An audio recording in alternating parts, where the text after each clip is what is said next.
ظلمت ستم نو ایش جانن 70 زخم لگے ہون پھر ہوش آوے تے دسو ما فعل رسول اللہ.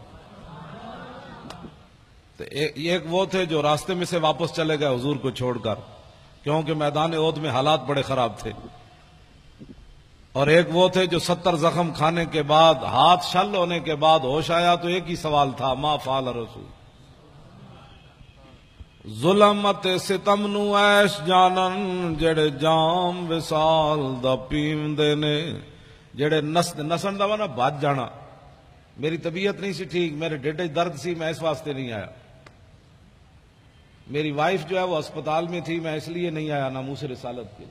صحابہ دیاں مطلب وائف ایسا نہیں کوئی نہیں، صحابہ دیاں زنانیاں تو ایسا نہیں کوئی نہیں.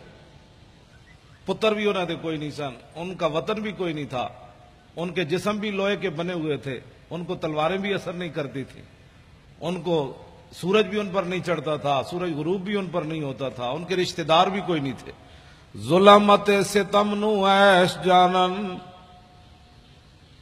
جڑے جام وصال دا پیوندے نے. حضرت سعد بن معاذ کی امی جان میدان احد میں جب آ رہی تھی تو حضرت سعد حضور کا گھوڑا پکڑ کر واپس چلے جا رہے تھے. میرے آقا و مولا نے پوچھا یہ کون ہے؟ حضرت سعد نے کہا یہ میری امی جان ہے. تو میرے آقا نے فرمایا روکیے گھوڑا، آپ کے بھائی چونکہ شہید ہو گئے میدان احد میں تو میں ان سے تعزیت کروں. زنانیاں تے صرف ساڑیاں ہی ہیں جنہوں نے بڑا درد ہے، مولی خادم گھروں نکلے آتے پھر میرے بچوں کا کیا بنے. صحابہ دیاں ماواں نو کوئی درد نہیں سی ہوندا، انہاں دی اولاداں نو بھی کوئی نہیں سی درد ہوندا. میں آپ سے یہی بات کرنی ہے. حضور نے گھوڑا روکا، سعد بن معاذ کی امی جان جب قریب آئیں تو عمیر بن معاذ میدان احد میں شہید ہو گئے. تو میرے آقا و مولا نے جب ان سے تعزیت کرنا چاہی تو انہوں نے آگے سے جواب کیا دیا، یا رسول اللہ میں اپنے بیٹے کے لیے نہیں آئی،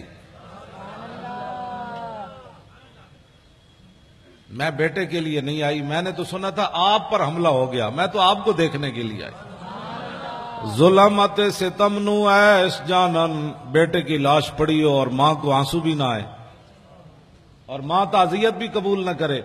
ظلمت ستم نو ایش جانن. حضرت ام عامر میدان احد کی طرف آ رہی ہیں، صحابہ نے کہا آپ کے ابا جی شہید ہو گئے. فرمایا پیچھے ہٹو، حضور دکھاؤ. پتنی آج کی عورتوں کے دل نازک کیسے ہو گئے. فرمایا حضور تو سلامت ہے. پھر آگے آئیں، صحابہ نے کہا کہ آپ کے تو شوہر بھی شہید ہو گئے. فرمایا پیچھے ہٹو، حضور دکھاؤ. پھر آگے آئیں، صحابہ نے کہا آپ کا تو بیٹا بھی شہید ہو گیا. فرمایا پیچھے ہٹو، حضور دکھاؤ. ما فعل رسول اللہ، حضور کا بتاؤ. آگے آئیں، پھر کہا کہ آپ کا تو بھائی بھی شہید ہو گیا. ظلمت ستم نو ایش جانن جڑے جام وصال دا پیوندے نے. ظلم ستم جو مرضی ہو جائے، جب رسول اللہ کو دیکھا تو فاخذت بناحیت ثوبہ فقالت لا ابالی اذا سلمت من عاتبہ. حضور مجھے راستے میں پتہ چل چکا، میرے چاروں رشتے چلے گئے، لیکن آپ جو موجود ہیں کل مصیبت بعدک جلل.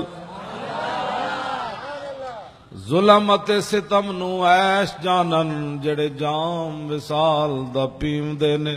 میری پنجابی سمجھ آئی کوئی نہیں؟ پنجابی میں نے اس لیے آپ کو یہ دو واقعے سنایا تاکہ میری پنجابی سمجھ آ جائے آپ کہ پیر نیک عالم شاہ صاحب نے وہاں کہاں جا کر بات کی. ظلمت ستم نو ایش جانن جڑے جام وصال دا پیوندے نے، جڑے نسدے آفتاں آئیاں تھی. ظلم دے حالات نہیں ٹھیک، جو یہ دیکھ کر بھاگ جائیں وہ جھوٹ بولتے ہیں ہمیں حضور سے عشق ہے. جڑے نسدے آفتاں آئیاں تھیں جھوٹا عشق دا دم مریم دے نے، سر کپ کے تلی تے رکھ لیندے. اللہ اکبر، اللہ. ساری جانا ہوتا ہے نا تو پیر نیک عالم شاہ صاحب کہتے ہیں حضور کے عاشق یہ پہلے جو ہے نا اسے کاٹ کر ہتھیلی پر رکھ لیتے ہیں. یہ لینا ہے تو یہ تو پہلے موجود ہے، بتاؤ اور کیا لینا ہے. سر کپ کے تلی تے رکھ لیندے جڑے عشق دا راہ نہ پیوندے نے.